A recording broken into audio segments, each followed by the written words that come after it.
અમદાવાદ શહેરમાં સવારથી જ વરસાદી માહોલ જામ્યો છે। ગોતા થલતેજ એસજી હાઈવે પર વરસાદી માહોલ જામ્યો છે।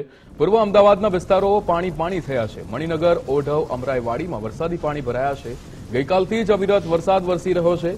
હવામાન વિભાગે આગાહી કરી છે તે જ પ્રમાણે અહીંયા ભારે વરસાદ વરસી રહ્યો છે। આજે અને આવતીકાલે ભારે વરસાદની આગાહી છે। અમદાવાદ પૂર્વ અને પશ્ચિમમાં સવારથી વરસાદી માહોલ જામ્યો છે।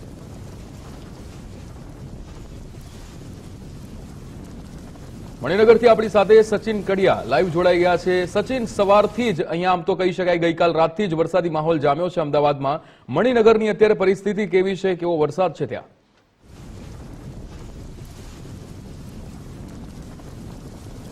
વિક્રમ, ખાસ કરીને હવામાન વિભાગની આગાહીને પગલે ગઈકાલ જે છે તે અમદાવાદમાં વરસાદ વરસ્યો હતો અને ગઈકાલ મોડી રાતથી આજે વહેલી સવારથી સમગ્ર અમદાવાદમાં સાર્વત્રિક વરસાદ જોવા મળી રહ્યો છે। ત્યારે અત્યારે હાલ મણિનગર વિસ્તારમાં છું। મણિનગરમાં પણ વહેલી સવારથી જે રીતે વરસાદ વરસ્યો છે એટલે કે મણિનગર વિસ્તાર એક એવો વિસ્તાર છે જ્યાં પાણી ઓછા ભરાય છે, પરંતુ આપ જોઈ શકો છો કે મણિનગર વિસ્તારમાં પણ વહેલી સવારથી વરસાદને પગલે અત્યારે પાણી ભરાયા છે ને જે રોડ છે તે બેટમાં ફેરવાયા છે। આ મણિનગર વિસ્તારનો જે કહેવાય કે બીઆરટીએસ બસ સ્ટેન્ડની પાસેનો જે આ રોડ છે, મુખ્ય રોડ, અને મુખ્ય રોડ ઉપર ત્રિચક્રી વાહન ચાલકો હોય, રિક્ષા હોય કે પછી કારના ટાયરો અડધા ડૂબી જાય ત્યાં સુધીના પાણી આપ જોઈ શકો છો।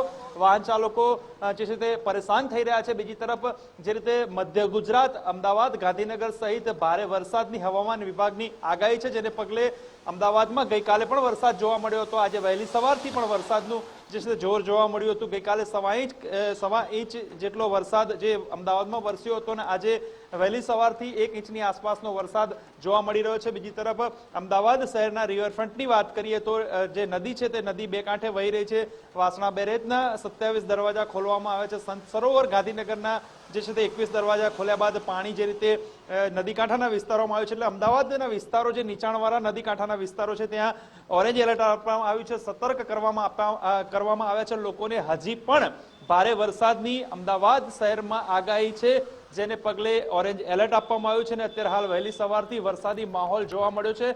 અત્યારે પણ જે રીતનું વાતાવરણ છે તે રીતે જોતા હજી પણ ભારે વરસાદ અમદાવાદમાં વરસી શકે છે, એટલે કે અમદાવાદનો દિવસ આજ માટે મહત્વનો છે, કારણ કે મધ્ય ગુજરાતમાં ભારે વરસાદની હવામાન વિભાગની આગાહી છે અને મણિનગર અને પૂર્વ વિસ્તારના અનેક વિસ્તારમાં, નીચાણવાળા વિસ્તારોમાં પાણી ભરાવાની સમસ્યા પણ અત્યારે હાલ જોવા મળી રહી છે। જી વિક્રમ। બિલકુલ સચિન, સમગ્ર માહિતી સાથે જોડાવા બદલ આપનો આભાર। મણિનગરમાં પણ અત્યારે વરસાદી પાણી ભરાયેલા જોવા મળે છે। ગઈકાલ રાતથી જ અમદાવાદની અંદર જે વરસાદી માહોલ જામ્યો છે તેના કારણે પૂર્વ અને પશ્ચિમ વિસ્તારની અંદર વરસાદી માહોલ હજુ પણ જોવા મળી રહ્યો છે।